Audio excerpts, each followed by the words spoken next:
A podcast? Did your radio show get canceled?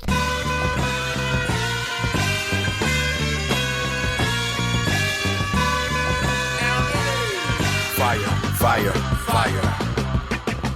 Low down and filthy, but the discipline is on point. Schooled myself, made my own dojo. A cold flow with the whole dose of soul. Maintain composure, even in fury. An anomaly, properties undiscernible. This week on The $1 Million Plan, we are talking Thanksgiving. Yeah, I know. It's a week early. Don't care. Here's the thing. It's my favorite holiday of the year, and it is the one day of the year that we step back, we gather some perspective about our lives, and we are grateful, and we are thankful, and it's a really great feeling, especially if you're not talking politics at the Thanksgiving table with your family. So what I want to talk about today, a couple different things. Number one, we're going to talk about Thanksgiving. We're going to talk about how to keep that gratitude going. Just as New Year's Day sometimes can be this catalyst to change for us, I want Thanksgiving to be a catalyst of gratitude. And so we're going to talk about that. We're going to talk about Black Friday and how that plays into all of this. And we're also going to talk about how to declutter your life to bring more gratitude. Yeah, it's a thinking man's edition of The $1 Million Plan, or a thinking lady. Hey, Nicole. Hello. How are you? Good. How are you? So, Nicole, you and I have been talking about this, and you said something yesterday in pre-production that was really interesting. Not that it wasn't the only interesting thing you said. You know what I mean? I do. Okay. You said it's not like you only love your significant other on Valentine's Day. Yeah. Totally true, right? Yeah. I mean, I do. That's the way I feel about my wife. But I mean, Yes. for most people. For everyone else, we're all. But that's right. So I think what ends up happening is with Thanksgiving, sort of modern Thanksgiving, as opposed to, the fable that is Thanksgiving. Do you think it really went down that way? I don't know. See. And I feel, I feel icky about it, really. The more when you're like first, second grade, like you know. It's lovely. Yeah, it's a fun, friendly story. But then you get into your upper high school classes and you kind of learn a little bit deeper. You're like, this took a dark turn. Seems like a forced dinner. It's like going to your in-laws. What if the Native Americans felt like they're just going to their in-laws' Going house? to their in-laws. They're like, oh, thanks for having us. So I think what we want to make sure what happens on Thanksgiving is that we can continue the gratitude. So here's where I'm going with this. Thanksgiving really is this day where you try to make not everything perfect, but you accept whatever your reality is as perfect, right? I mean, you sit down, you're sharing great food, it's special food prepared, people you don't see all the time are there. And in some families, I know in my family, you go around the table and you say, what are you thankful for right now? And I just think back over even the last 20 years of my adult life, the things I've said and how they've evolved. I mean, clearly that's some degree of maturity. But that's what Thanksgiving is. It's this idea where you sort of ground yourself and you say, all right, let's get out of the bustle. Let's get out of the rat race. Is it the ant race or the rat race? What is it? Rat race. Well, there's ants marching. That's Dave Matthews. Ants, and then the rat race was a movie, right? Okay, yeah. It's pop culture. Oh, Ants Go Marching was, fun fact, Yeah? my sorority recruitment first round song. Go Kaio. I'm going to be honest, and this is going to sound callous. I'm pretty sure no one in the world cares about that. Literally no one. I just had to say fun fact. No, I think it's great, though. So it's the day that you just step out of the rat race, right? And the ants marching to Nicole's sorority song, right? That's the day you do it. And then what happens?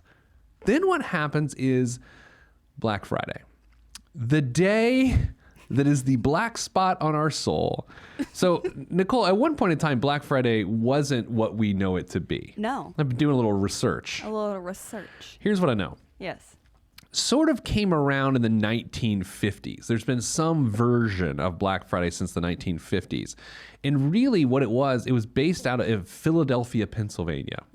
So the Army-Navy football game, they always play the game the day after Thanksgiving. Yeah. And so a lot of visitors would be in town in Philadelphia for this game, and the streets of Philadelphia, that's a Bruce Springsteen song. What's happening? What would happen is the streets would be so packed that locals would call it Black Friday, not for any sort of strange race things, but because it was just like their city was inundated with visitors. Yeah. So, like, that's how I sometimes feel. Like when I'm in a crowd or there's a large number of people, I'm like, yeah, I'm good. I don't. Yeah, no. This is a black moment for me. So that's how it started. Well, then what started happening was local people said, wait a second. Just like the modern visitors convention bureaus of today, if we have all these people bringing money into our city, let's get that money, right? Let's have sales. Let's have all these different things. And so that's what became the first part of Black Friday. And then what started happening, those sales started catching hold across the country. And by 1985, Black Friday was a phrase that some people had heard of, but it by no means was the version of what it is today. That didn't really happen until around 2004. I know that sounds crazy. And Nicole, you were still like 6 years old. I'm trying to think. I'm like, okay, so I was in 4th grade. Oh my God. No. 9. I was 10. Yeah. Let's not go. Okay, so 2004, and that's when it started turning into something. That's when it started turning into, I'm going to camp out. Stores started opening super early as opposed to like 8. And then they started moving to 7 and 6 and 5 and 4. And then, as you know, it moved on to midnight. Yeah. And then it's moved to Thanksgiving Day. And here we are. And here we are. So I think what is interesting about all of this is if you take the 2 days in which we are the most opposite back to back of any other day in the year, and actually we should think through this, but here's my point and then we'll think through it. Thanksgiving, you're as grateful as you're going to be the entire year. Most people, I'm speaking in generalities today, so don't email me like, not me. Okay, great. I'm going to delete your email. Number 2, then on Friday, if you are part of that Black Friday movement, right? If you're the person that goes out at 4 a.m. and punches a person so you can get a Tickle Me Elmo, like that is you at your worst. Is there any day, Nicole, that you can think of where on one day you have one spirit and on the next day it is the polar opposite spirit? No, it's Thanksgiving and Black Friday. I think it's such a black and white. It's not like on Valentine's Day, I make my wife a nice dinner, we have a candlelit dinner, and then I wake up on February 15th, I elbow her in the ribs, I'm like, make me some breakfast. Yeah. You know, it's not like No. I do that. And it's even like with New Year's Day to like January 2nd, like you're still keeping that motivation moving forward. I mean, it's just a second. Not much has changed within those 24 hours. It's not like a Halloween, I'm spooky. And then the next day on All Saints Day. November 1st, I'm well, you know, that's close. So you get my point, right? The point is, it is just weird, and it gets weirder. And if you think about, well, how do we get this way? How do we get to this point where, and it's a modern problem. This is like a 30-year-old problem where you go from great to horrible in now less than 24 hours because we have people going away from their families to shop on Thanksgiving. And Nicole, here's the weird part, and this is where I'm going to get email, and I don't really particularly care. We call it out. People will say, well, we go shopping with our family. And so we're together. But the people working in the stores, Exactly. they're not with their family. So that's great for Exactly. you that you're with your family and able to, sustain the holiday like that. But those individuals that you're visiting their lovely stores, not the same case. 30 bonus points for you. Thank you. You know, they play like Nat King Cole songs when you're at the store. Yeah. It's like chestnuts, some nuts are roasting and things. But they don't mean it because they've got their employees working there on Thanksgiving Day. So I'm not saying call for a boycott, but I would say this. If you wonder how we got here and you participate in those things, Yeah. okay, let's do this. And of course, as always, Nicole, Yes. answer honestly. Yes. You don't have to agree with me. Okay. I like that I always say that because it seems loaded, Yeah. doesn't it? Yes. You're like, I know this question that I'm about to ask you. Okay. When you think of the United States Yeah. and you think about consumers in the United States, is the word greed an appropriate word to use if an outsider was looking at our culture and consumers? Do you think greed is somewhere on the spectrum of appropriate? It's so because greed is just, it feels like such a potent word. Oh. On some spectrum, yes, just because we are very much so, especially millennials, a lot of us have to have that next thing as technology just keeps evolving. And I think that's part of just my generation, is that we have been so surrounded completely by just, always that next best thing keep rolling out. But at the same time, That's a good point too. Thank Yeah, you. the upgrade, you know? Everyone wants the upgrade. Everyone knows when they get to upgrade to the new whatever phone they're getting. Like, Let me redefine greed then. yeah. It's more worried about what you don't have. Yes. Yeah. I mean, that's America. Yeah. Oh, yeah. We're consumed with what we don't have. Now, I have this weird theory about this that you'll get a laugh at. Okay. Maybe. I think a lot of this stems from the MTV show Cribs. Yeah. Do you think so? I mean, when we were kind of coming into this whole, we got to have it all. Yep. Like when we kind of hit a stride as a nation of kind of stepping into the most wealth that we'd ever really had. Absolutely. Well, so there was and this is going to predate you. You know what? Let's do this. Let's take a break. And then we're going to come back. We're going to talk about the Kardashians and their relationship to this. Oh. And that doesn't predate you. That's right in your wheelhouse. But we're going to talk about lifestyles of the rich and famous with Robin Leach. Did you ever see that show? Yeah. You Oh, did? yeah. Yeah. Clearly in reruns. So we'll do that. It's the Thanksgiving edition, a week early, of trying to get your mind around Thanksgiving. How do you keep that gratefulness going? How can Thanksgiving be the launching pad of gratitude as opposed to the last hurrah before you go out and make a store worker serve you at midnight the day after Thanksgiving? We'll do all that and more next on the $1 Million Plan. I'm Pete the Planner. Stop what you're doing. Log on and hit Pete up on Twitter at Pete the Planner. Primo beat, man. Kanye let this one go.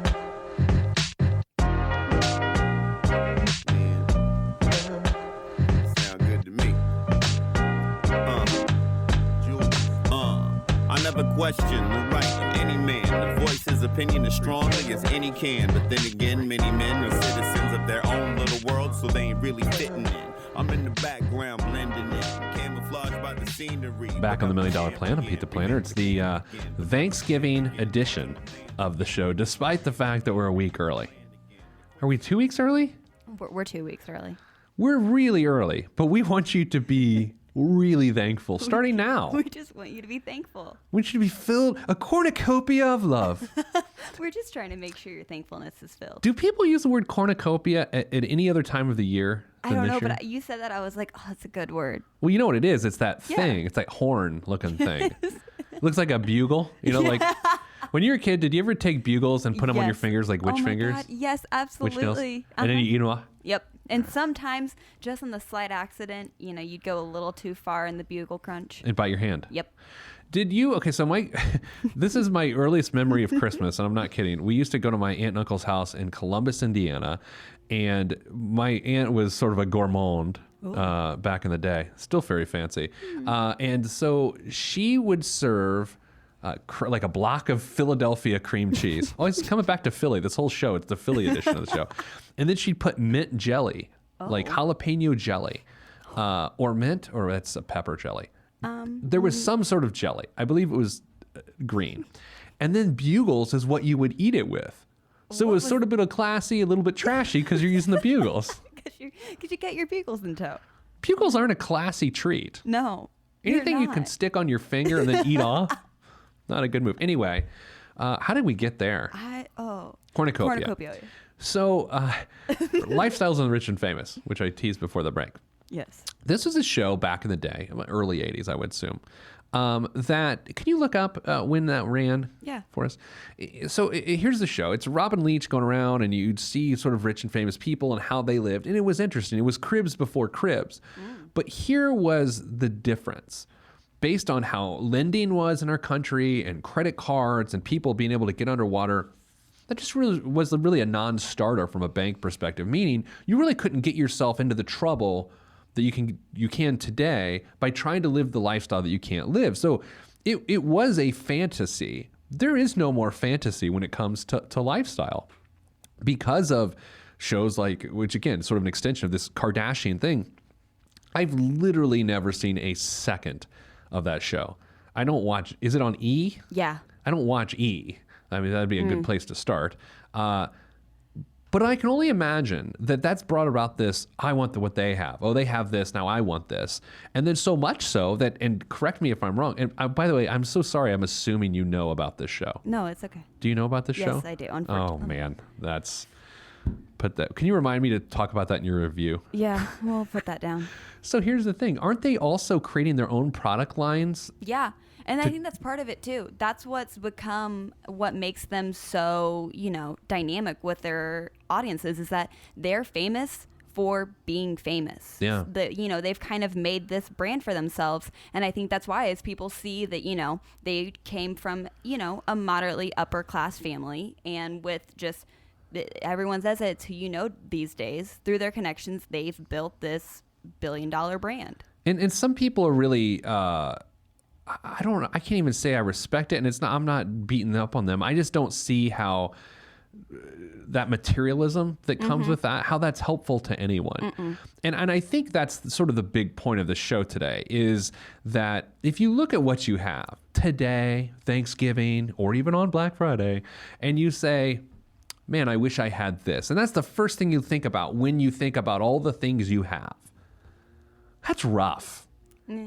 That's like no way to be. Now, I'm not shooting your dreams down or, this isn't the gripey old man edition of the show. That was last week. Did we get any response? Oh, I did get some response. Last week on the show, Nicole, we talked about taking the sweater back. Yeah, we did a live Twitter poll. Do we have the results of that? Hold on, let me pull it up. Well, by the way, what is the Lifestyles Rich and Famous? When did that start? 84 to 95. So, yeah, you were barely alive. Yep. Barely alive. So when you said you saw it, that was when you humor me when I say something. Thanks to VH1. Okay. Yeah. So the question was on the show last week, can you wear an item one time leave the tag on and then take it back? Is that ethical or unethical? I believe, Nicole, the Twitter poll said that 70% of people said it is unethical to do that. Are you seeing similar information there? I'm pulling it up right now. And I feel like there was hundreds and hundreds of votes. And I actually got some emails too that said that is an unethical thing to do. An update, I did not do that. I did not do that. I kept the sweater. You had 89% say unethical, 11% say ethical. Oh, you 89. 290 votes. Oh my gosh. 290 votes. Needless to say, that is our listenership. 290 individuals committed to whatever it is we do on this show. So, Nicole, this is where I find us. I find us at a spot culturally where we have tolerated, our tolerance has grown, I should say, for unacceptable behavior. Yeah. In many respects. Yes. But especially consumerism. Just because it's like everything else. As it's evolved, our tolerance for that has just followed suit. There was in my neighborhood, there's a neighborhood magazine. Oh.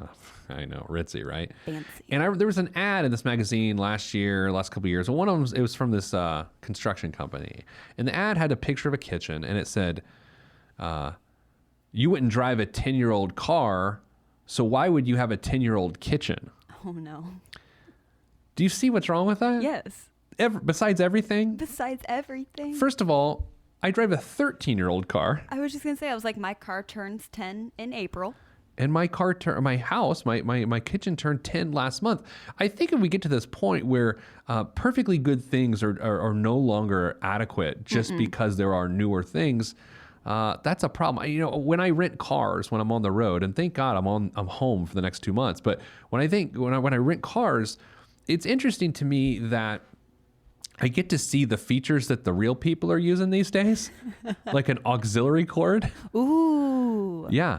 We're the Bluetooth in a car. You live in. I know. And then I think to myself, for a hot second, yeah, that'd be nice. Yeah. But I never take it to the step of, hey, I'd love an auxiliary cord, so I'm going to buy a 2018 whatever. And that's the thing too. I was thinking about this, the whole car situation, and my parents have really rarely, not kept their cars for at least 10 years. At least. I know. They buy them new, but there's going to be a car commercial during the break here. Yep. You realize that? Mm-hmm. So anyway, Anyway. trying to stay grateful during the season is tough. I would also want to remind you that we begin to say phrases like this. What do I get for someone that has everything? You know, when you go buying, shopping for your family in the holiday season and you find yourself, I don't know what to get Dad. He's got everything he wants. Do you know what the answer to that question is, Nicole? No. You get them nothing. Nothing. Right? And this is I don't know if it's controversial, but people are going to think I'm a jerk, which isn't Nice too bad. Here's the thing. If someone has everything, why buy them something else? This isn't about you keeping your money. This isn't about you're cheap. You want to buy them something.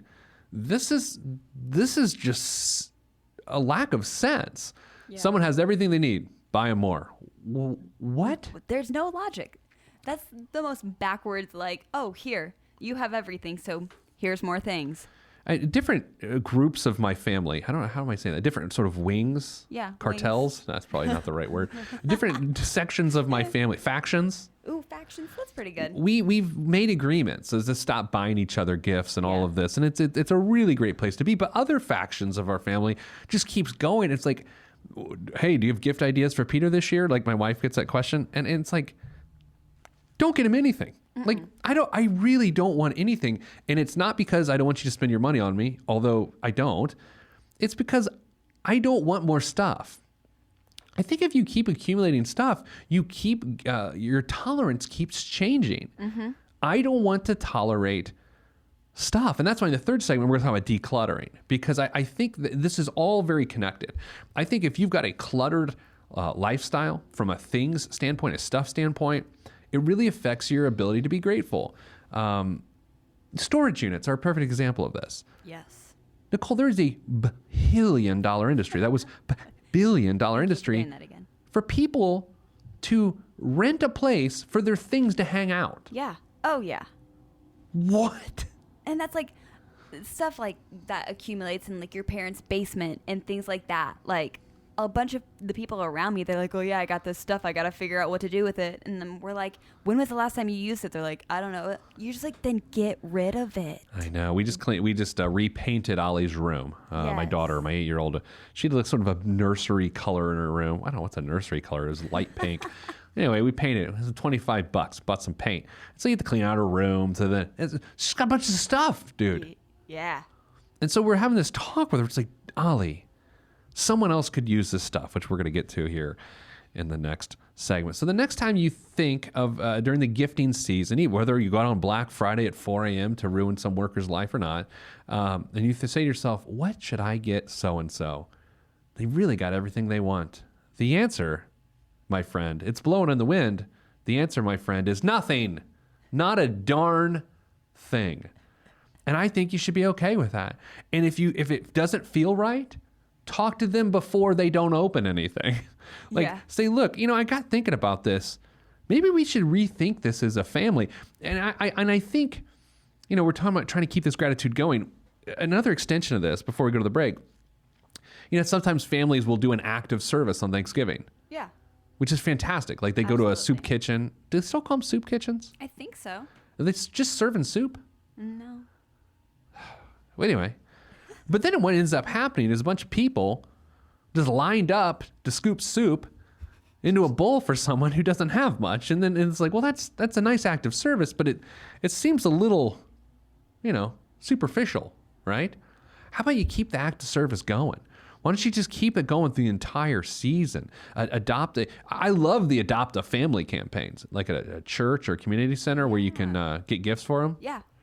Although if we're being in the spirit of transparency, that story after the break. But you know what? The next segment is so positive. I don't know if I want to taint it, but I will. But I will. Oh, no. But I will. I'm going to tell you a story about when I delivered gifts. That's all next. On the $1 Million Plan, I'm Pete the Planner.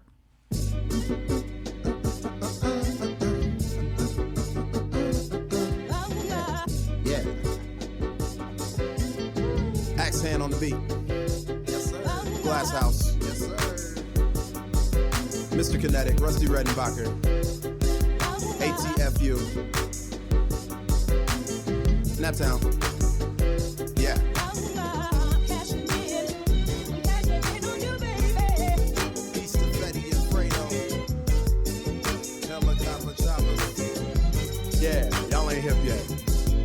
cashing in like the end of the game at the casino. I lean so the glare of the rear view don't hit me. Swiftly through the avenues and boulevards, old soul playing on my speakers, old soul but young in age, a boss player. Not from the Himalayas. Back on the $1 Million Plan, the gratitude edition of the show. We're talking Thanksgiving before it's Thanksgiving. It's so trite, Nicole, to only talk about Thanksgiving on Thanksgiving. I agree. It's also the holiday that gets shafted. Yeah. It's Like people's Christmas. I'm not hating on people that already Right. have their Christmas trees up and have listened to Christmas music because I love You Christmas. have listened to Christmas music? I have not. No, I'm not. okay. You know, Okay. Don't. given the. You're listening to all your computer music. Yes, always. Yeah. But it does. It kind of gets shadowed because people are already having all their Christmas stuff out. You know? Have you noticed when you're talking, if you're watching on PeteThePlanner.tv, when Nicole talks, my eyes go to the doorknob of our studio because I know that she's on the other side of that door in the control room. Like, how caveman is that? That when I hear your voice, I'm like, she is through that door. And I just look at the doorknob. Like right now you're laughing, I'm looking at the doorknob. I am a monkey. Oh, no, it's so. When I die, in years from now, they find my bones. They're going to say, I think this is the missing link. I think this is the like got us from monkey to human. I think it's me. Oh my God, Pete. Maybe. Oh. Anyway, where was I going? Delivering gifts. Oh, yeah. So I just say the Secret Angel programs through churches and things, and you Yeah. adopt a family, take them stuff. What I'm about to say, I'm just going to say it. One year I went with my church and started delivering gifts to people that were on the tree and all these sorts of things. It was great. You go to neighborhoods you probably don't really go to and knock on the door and you say, hey, Merry Christmas or whatever holiday you celebrate. And it was interesting. But what was fascinating is you try not to get caught up in the people's choices, Nicole. And this is where it gets a really slippery slope. Yeah. Right? Like what sort of electronics are in the place and how many other churches adopted that same family. So, and this could be, probably is, an isolated incident, right? Yeah. Where the place I went, they said, yeah, just put them in the corner. And then there were like clearly 2 other places that had done this. Oh, my God. And you get kind of weirded out by it and Yeah. sort of, disenchants the entire process. But I would just say this, ultimately, and this is sort of the attitude I've adopted recently. Yes. If that's someone's decision or that's what the scheme they're pulling, I don't think I'm going to be mad at that person. I just feel sad for that person. Yeah. Right? That's where you're at with it. That's the only way you can really go about it, What good is there is turning it into a those people thing? Yeah. Right? There's no benefit for anyone No. if it turns into they're the problem. Like, I feel sorry for them. That's where I'm at. Anyway, here's what we're going to do. We're going to talk about how to bring gratitude. This whole show's about gratitude. So this whole show's about gratitude, and I'm ripping on people that take 3 churches' gifts. Yes.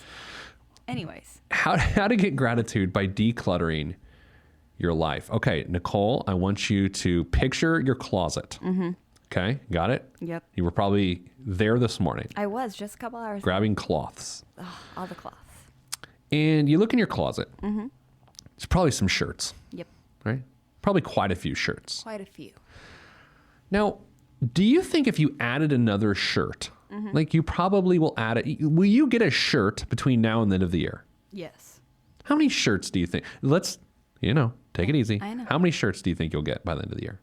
With Christmas Yeah. factored in. Yeah, everything. Like Shirts, sweaters, anything that goes on your torso. 10 to 15? 10 to 15. Yes. That number was higher than I expected. Really? It was. But here, I guess we should also point out that you're also building your professional wardrobe. Yes.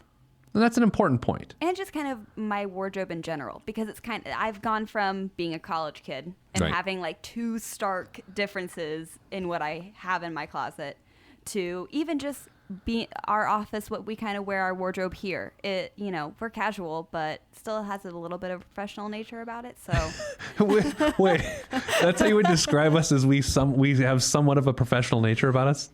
we wear sneakers. I'm still looking at the door handle. I know you are. What is wrong with me? If nothing else, I at least should put like a picture of your face on the door handle.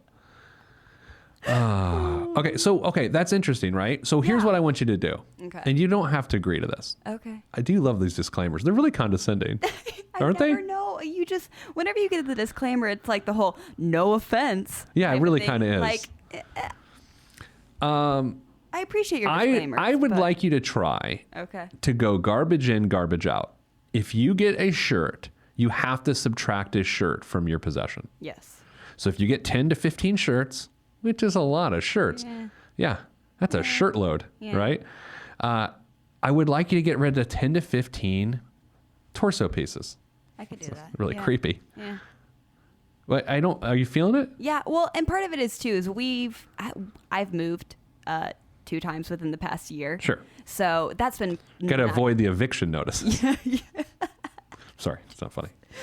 It's not true either. But we've been doing a lot of Goodwill runs. Yeah. Because of that. So that's been kind of nice too, as that has, very inadvertently kind of began our momentum of realizing we got a lot of stuff and we don't need as much stuff as we have. So if we're trying to continue this feeling of gratitude that we all feel on, what is it, the 4th Thursday of November? Mm-hmm. Is it the 4th or the 3rd? I think it's the 4th. I should know these things. I'm just thinking of where we're at in the November calendar. I don't even know. If you're trying to extend that feeling of gratitude, then a good way to do that is to give away things. Okay? And why do I say that? Because then you will be in a situation, well let's say you're not getting new shirts. If you give away things, you then have less and you become content with having less. So there are 3 scenarios here, right? You get more, you give nothing, you've changed your tolerance for possessions, and now you have more. Now you have excess, right, Nicole? Yes.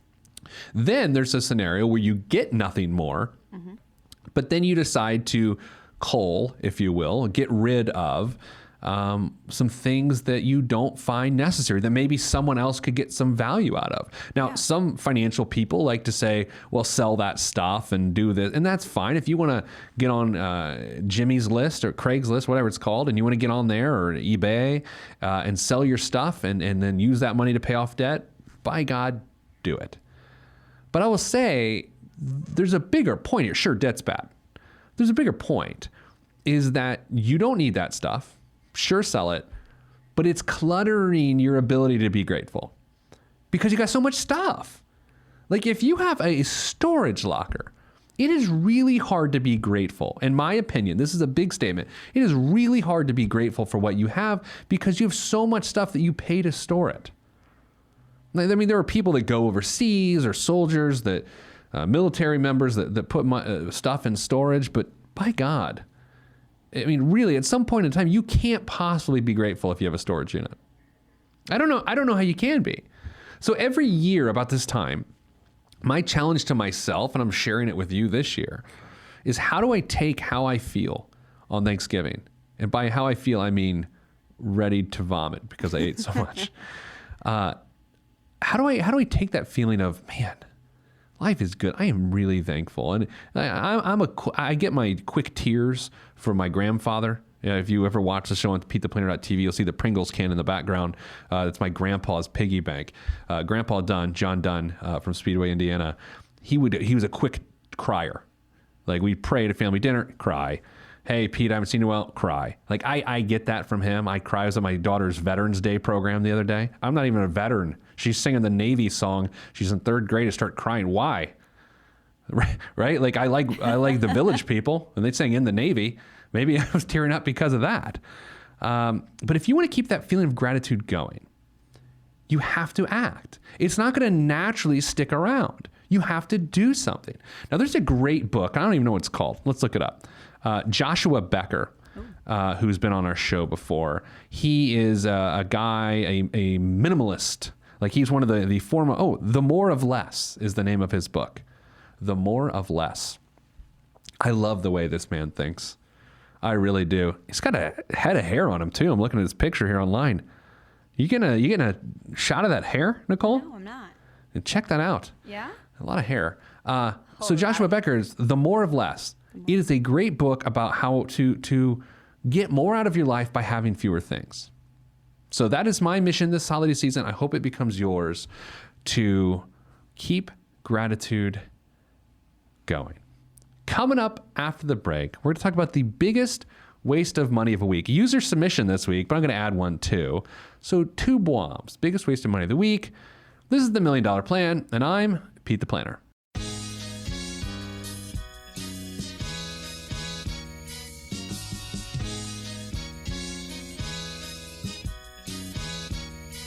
Every day living through the peace of my soul, I remain whole even in the middle of the pain. Even though my life has the rain, I still remain sane, writing and creating for my life. And my pen is my sword given by the Lord, and I use it to fight the tides of restriction. Sometimes I'm conflicted by myself, looking at the trees too much and can't see the forest.